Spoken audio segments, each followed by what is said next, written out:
नमस्कार दर्शक मित्रों, आज के इस एपिसोड में हम स्तोत्र और मंत्र और तिलक के बारे में जानकारी लेंगे। स्तोत्र और मंत्र में क्या अंतर होता है?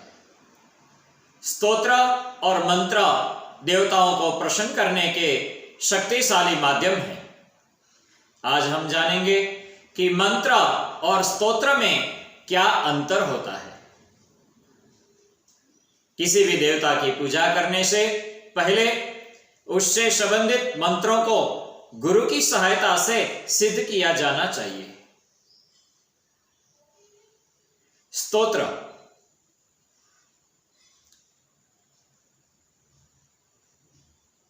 किसी भी देवी या देवता का गुणगान और महिमा का वर्णन किया जाता है। स्तोत्र का जाप करने से अलौकिक ऊर्जा का संचार होता है और दिव्य शब्दों के चयन से हम उस देवता को प्राप्त कर लेते हैं और इसे किसी भी राग में गाया जा सकता है। स्तोत्र के शब्दों का चयन ही महत्वपूर्ण होता है और ये गीतात्मक होता है। मंत्र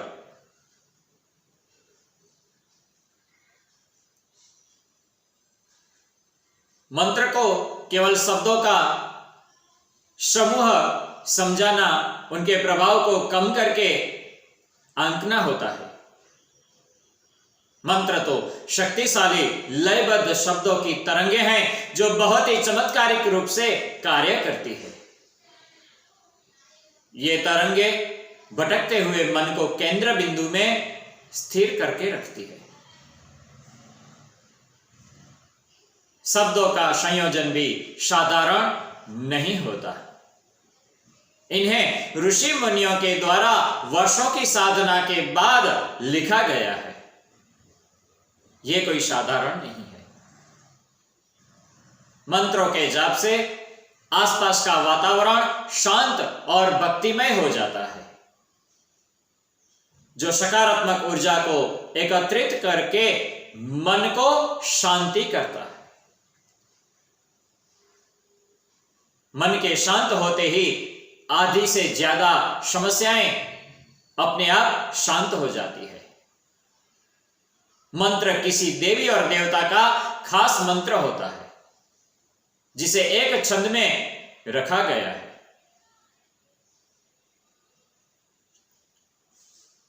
और उसी छंद में गाया जाता है। वैदिक ऋचाओं को भी मंत्र कहा जाता है। उसे नित्य जाप करने से वो चैतन्य हो जाता है, यानी कि सिद्ध हो जाता है। मंत्र का लगातार जाप किया जाना चाहिए। सुषुप्त शक्तियों को जगाने वाली शक्ति को मंत्र कहते हैं। मंत्र एक विशेष लय में होती है जिसे गुरु के माध्यम से प्राप्त किया जा सकता है, जो हमारे मन में समाहित हो जाए वो मंत्र है। ब्रह्मांड की उत्पत्ति के साथ ही ओंकार की उत्पत्ति हुई है। इनकी महिमा का वर्णन श्री शिव ने अपने मुखारविंद से किया है और इनमें ही सारे नाद छुपे हुए हैं। मंत्र अपने इष्ट को याद करना और उनके प्रति समर्पण दिखाना है। मंत्र और स्तोत्र में अंतर है कि स्तोत्र को गाया जाता है जबकि मंत्र को एक पूर्व निश्चित लय में जपा जाता है। मंत्र का दूसरा प्रकार है बीज मंत्र। तो क्या है यह बीज मंत्र? देवी देवताओं के मूल मंत्र को बीज मंत्र कहा जाता है। सभी देवी देवताओं के बीज मंत्र हैं। समस्त वैदिक मंत्रों का सार बीज मंत्रों को माना गया है। हिंदू धर्म के अनुसार सबसे प्रधान बीज मंत्र ओम को माना गया है। ओम को अन्य मंत्रों के साथ प्रयोग किया जाता है, क्योंकि यह अन्य मंत्रों को उत्प्रेरित कर देता है। बीज मंत्रों से देव जल्दी प्रसन्न होते हैं और अपने भक्तों पर शीघ्र दया करते हैं। जीवन में कैसी भी परेशानी हो, यथा आर्थिक, सामाजिक या सेहत से जुड़ी हुई कोई भी समस्या हो, तो यह सब बीज मंत्रों से, वह जाप करने से संकट दूर हो जाते हैं। स्तोत्र और मंत्र के जाप जो करते हैं, उसका लाभ क्या है? तो आइए आज हम यही जानेंगे। चाहे मंत्र हो या फिर स्तोत्र, इनके जाप से देवताओं की विशेष कृपा प्राप्त होती है। शास्त्रों में मंत्रों की महिमा का विस्तार से वर्णन किया गया है। सृष्टि में ऐसा कुछ भी नहीं है कि जो मंत्रों से प्राप्त न किया जा सके। लेकिन हां, आवश्यक है साधक के द्वारा सही जाप विधि और कल्याण की भावना होनी चाहिए। बीज मंत्रों के जाप से विशेष फायदा होता है। यदि किसी मंत्र के बीज मंत्र का जाप किया जाए तो इसका प्रभाव और अत्यधिक बढ़ जाता है, बहुत ही शुभ फल प्राप्त होता है। वैज्ञानिक स्तर पर भी इसे परखा गया है। मंत्र जाप से छुपी हुई शक्तियों का संचार होता है। मस्तिष्क से विशेष भाग सक्रिय होते हैं। मंत्र जाप इतना प्रभावशाली है कि इससे भाग्य की रेखाओं को भी बदला जा सकता है। यदि बीज मंत्र को समझकर इनका जाप निष्ठा से किया जाए तो असाध्य रोगों से भी छुटकारा मिलता है। मित्रों के मंत्रों के संबंध में ज्ञानी लोगों की मान्यता है कि यदि सही विधि से अगर इनका जाप किया जाए तो बिना किसी औषधि के ही असाध्य रोगों को भी दूर कर सकते हैं। रोग से आप मुक्त हो सकते हो। विशेषज्ञ और गुरु की राय से राशि के अनुसार मंत्रों के जाप का लाभ और अधिक उत्तम लाभ प्राप्त करना चाहिए। विभिन्न कामनाओं की पूर्ति के लिए पृथक से मंत्र हैं जिनके जाप से निश्चित लाभ मिलता है। मंत्र 2 अक्षरों से मिलकर बना है, मन और त्र। तो इसका शाब्दिक अर्थ हुआ कि मन से बुरे विचारों को निकालकर शुभ विचारों को मन में भरना। जब मन में ईश्वर के संबंधित अच्छे विचारों का उदय होता है तो रोग और नकारात्मकता संबंधित विचार दूर होते हैं, वह अपने अंदर से चले जाते हैं। वेदों का प्रत्येक श्लोक एक मंत्र है। मंत्र के जाप से एक तरंग का निर्माण होता है जो कि संपूर्ण वायुमंडल में व्याप्त होता है और छिपी हुई शक्तियों को वह जागृत करके वह लाभ प्रदान करता है। विभिन्न मंत्र और उनके लाभ क्या है? ओम गम गणपतये नमः। इस मंत्र के जाप से व्यापार लाभ, संतान प्राप्ति, विवाह आदि से लाभ प्राप्त होता है। ओम ह्रीं नमः। इस मंत्र के जाप से धन प्राप्ति होती है। ओम नमः शिवाय। यह दिव्य मंत्र जाप से शारीरिक और मानसिक कष्टों का निवारण होता है।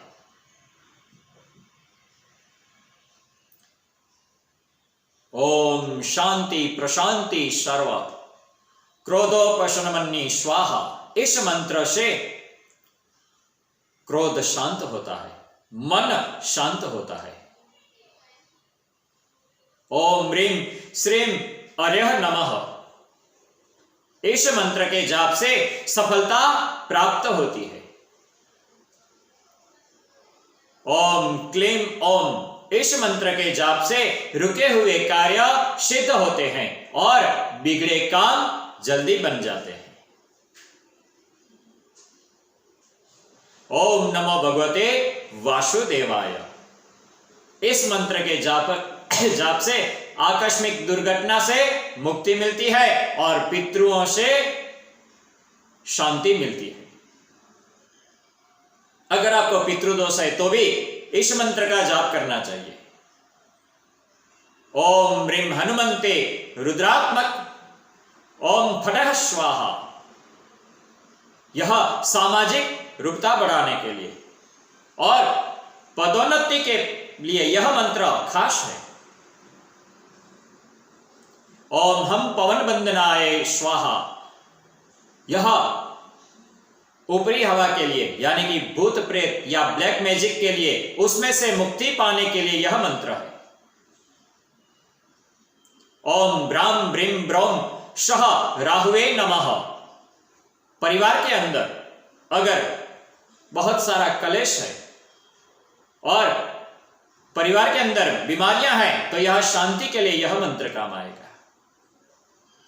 ओम नमः शिवाय, इस मंत्र के जाप से आयु में वृद्धि होती है और शारीरिक रोग दोष सब दूर होते हैं, क्योंकि शिव तो देवादिदेव हैं, महादेव हैं। ओम महादेवाय नमः, सामाजिक उन्नति और धन प्राप्ति के लिए यह मंत्र बहुत ही उपयोगी है। ओम नमः शिवाय, इस मंत्र से पुत्र की प्राप्ति होती है। ओम नमो भगवते रुद्राय, मान सम्मान की प्राप्ति और समाज में प्रतिष्ठा बढ़ाने के लिए यह मंत्र अवश्य काम करता है। ओम नमो भगवते रुद्राय, इससे मोक्ष प्राप्ति होती है। ओम महादेवाय नमः, घर और वाहन की प्राप्ति के लिए यह मंत्र बहुत शुभ है। ओम शंकराय नमः, दरिद्रता, रोग, भय, बंधन, कलेश, यह इनमें से छूटने के लिए इस मंत्र का जाप किया जाता है। अब मैं आपको तिलक के बारे में बताता हूं। 7 वार जो हैं अपने, उनके अलग अलग तिलक भी हैं। सोमवार के दिन भगवान शंकर का दिन होता है तथा इस वार का स्वामी ग्रह चंद्रमा है। चंद्रमा मन का कारक ग्रह माना गया है। मन को काबू में रखने के लिए, मस्तिष्क को शीतल और शांत बनाए रखने के लिए आप सफेद चंदन का तिलक लगाएं। इस दिन भी विभूति का भी यानी कि भस्म का भी आप तिलक लगा सकते हैं, तो आपका दिमाग शांत रहेगा।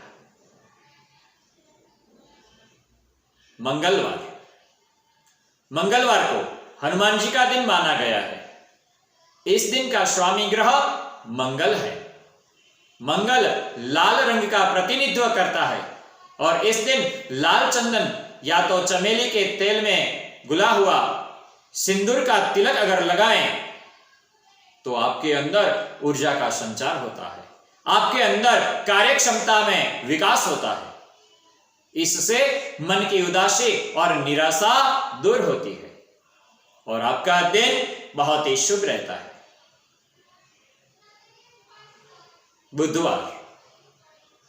बुधवार को जहां मां दुर्गा का दिन माना गया है, वही यह भगवान गणेश का भी दिन है। इस दिन का ग्रह स्वामी है बुध देव। बुध ग्रह के लिए खास आपको बुधवार के दिन तिलक कौन सा लगाना चाहिए?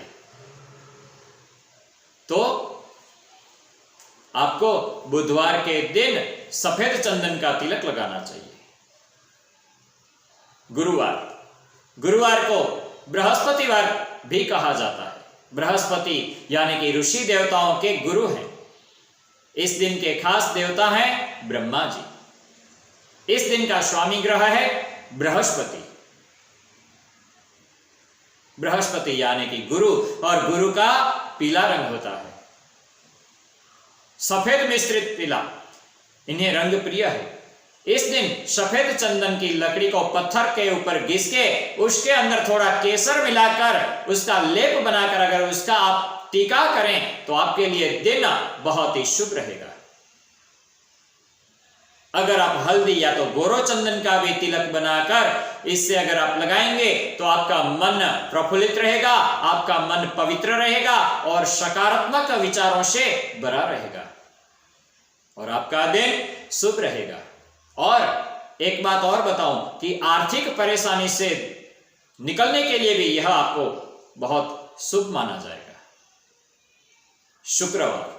शुक्रवार का दिन भगवान विष्णु की पत्नी श्री लक्ष्मी जी का दिन है। इस दिन का ग्रह स्वामी शुक्र ग्रह है। हालांकि इस ग्रह को दैत्यराज भी कहा जाता है। दैत्यों के गुरु शुक्राचार्य थे। इस दिन लाल चंदन लगाने से जहां तनाव दूर रहता है वही इससे भौतिक सुख सुविधाओं में वृद्धि होती है। आपकी सुखाकारी बढ़ती है, आपको लक्ष्मी प्राप्ति होती है। इस दिन आप सिंदूर भी लगा सकते हैं। शनिवार को भैरव या शनि या तो यमराजा का दिन माना जाता है। इस दिन के ग्रह स्वामी शनि ग्रह है। शनिवार के दिन विभूति, भस्म या तो लाल चंदन लगाना उचित माना गया है, जिससे भैरव महाराज प्रसन्न रहते हैं और किसी भी प्रकार का नुकसान नहीं होता। यह तिलक करने से आपका दिन शनिवार शुभ रहेगा और शनिदेव प्रसन्न रहेंगे। रविवार का दिन भगवान विष्णु और सूर्य का दिन माना जाता है। इस दिन के ग्रह स्वामी भी सूर्य देवता है, जो ग्रहों के राजा हैं। इस दिन लाल चंदन या तो हरी चंदन लगाने से भगवान विष्णु की कृपा रहती है, जहां मान सम्मान प्राप्त होता है और आप निर्भयता से बहुत ही खुश रहते हैं। तो यह था तिलक का महिमा। अगर आप वार के हिसाब से तिलक करेंगे तो आपका दिन शुभ रहेगा। आपके रोज बरोज के जीवन के अंदर जो आपको तकलीफें आ रही हैं, आपके जीवन में जो कठिनाइयां आ रही हैं, जो आप परेशानियों का सामना करते हैं ना, वह आप ऐसे तिलक करके आपका दिन की शुरुआत करेंगे तो आपका दिन बहुत ही शुभ रहेगा और आपके ऊपर ग्रह के और देवी देवताओं का हमेशा वास रहेगा। वो आपके ऊपर प्रसन्न रहेंगे। आप स्वस्थ रहिए, तंदुरुस्त रहिए, अपना और अपनों का ध्यान रखें। जय ज्योतिष। दर्शकों, अगर आप अपनी कुंडली दिखाना चाहते हैं तो संपर्क करें, या घर का, ऑफिस का या फैक्ट्री का वास्तु विजिट करवाना चाहते हैं तो संपर्क करें हमसे, या आप पूजा पाठ करवाना चाहते हैं तो हमसे निम्न पते पर संपर्क करें। For appointment 9099920067 astro Alpesh. हमारा पता मारुति नंदन ज्योतिष कार्यालय, plot number 90, tenement number 3, 8B, Subhash Nagar, Gandhidham, Kutch, Gujarat. Mobile number 9099920067 astro Alpesh.